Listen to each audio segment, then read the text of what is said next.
Video games have come a long way, evolving from niche hobbies to cornerstones of global entertainment. From the simplistic 8-bit era of the 1980s to the visually immersive 3D graphics of the 1990s, and then the rapid growth of PC and online gaming in the 2000s, the gaming industry has undergone significant transformation. But as gaming has matured, it has also faced mounting challenges. With each new release, from highly anticipated AAA titles to the latest multiplayer phenomenon, gamers and critics alike are increasingly questioning whether we're currently living in a dark age of video games. In this video, we'll dive deep into recent trends and pressing issues in the industry, explore why so many games today fall short of expectations, and consider what this means for the future of gaming. Over the past decade, a troubling pattern has emerged. More and more games are launching in an unfinished, bug-riddled state, leaving players frustrated and disappointed. Cyberpunk 2077 is perhaps the most infamous example. Its release was hyped for years, with promises of a sprawling open-world experience set in a cyberpunk dystopia. However, the game launched with major technical issues, missing features, and frequent crashes, particularly on last-generation consoles. The backlash was so severe that it prompted CD Projekt Red, the studio behind the game, to issue public apologies, multiple patches, and even refunds.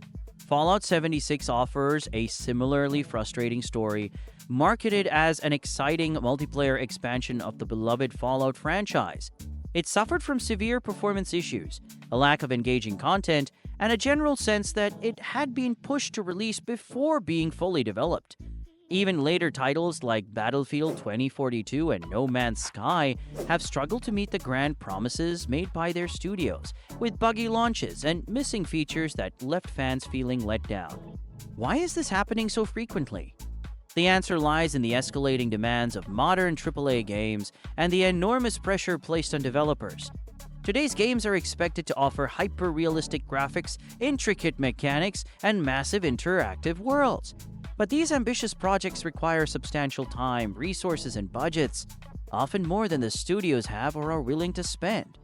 To meet shareholder expectations and maximize profit, companies like Activision and Electronic Arts impose strict deadlines, expecting studios to meet unrealistic timelines.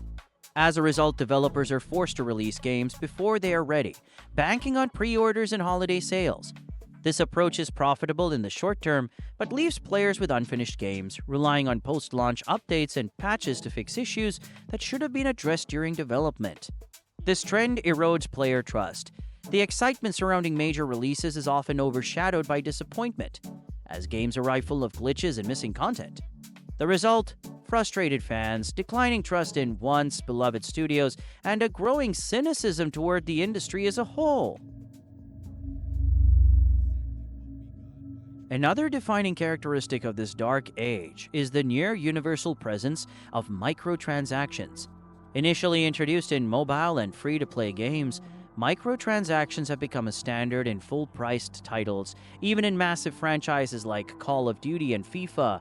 To many gamers, these microtransactions are exploitative, turning an already expensive game into an endless stream of additional costs. For example, in Call of Duty, players are invited to purchase cosmetic upgrades, weapon skins, and add-on packs. But in some games, microtransactions go beyond aesthetics and provide gameplay advantages, creating a pay-to-win environment. Even though players may have already paid a high price for the game, they are still expected to spend more money to access additional content, which often impacts the balance of gameplay. This monetization strategy alienates many players who feel they're being exploited for profit rather than being respected as fans and customers.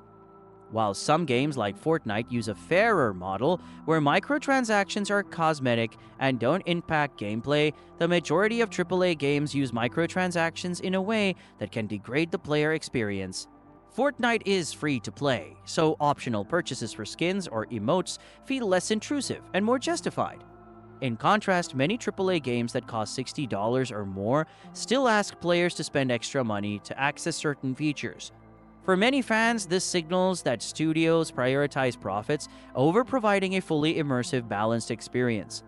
This focus on profit has begun to reshape the gaming landscape, turning what should be an experiment into a transactional experience.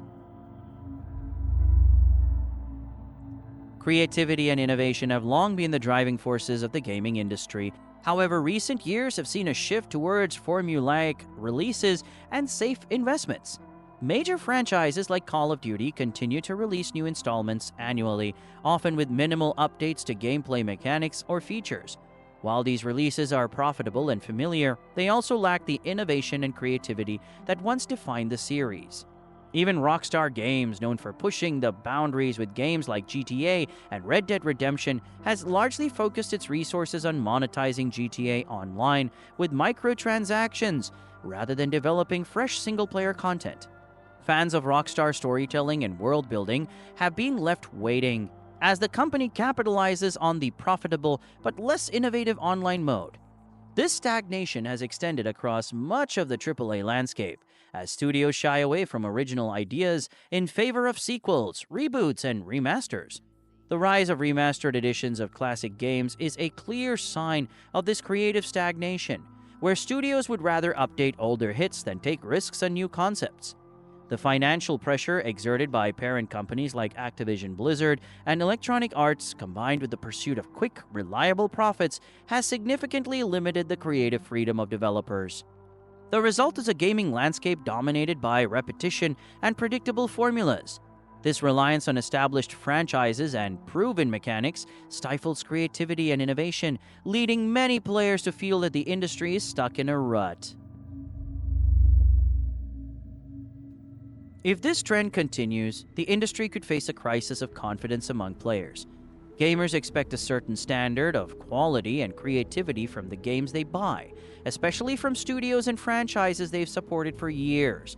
But with each buggy release, each half-baked sequel, and every exploitative microtransaction, that trust diminishes.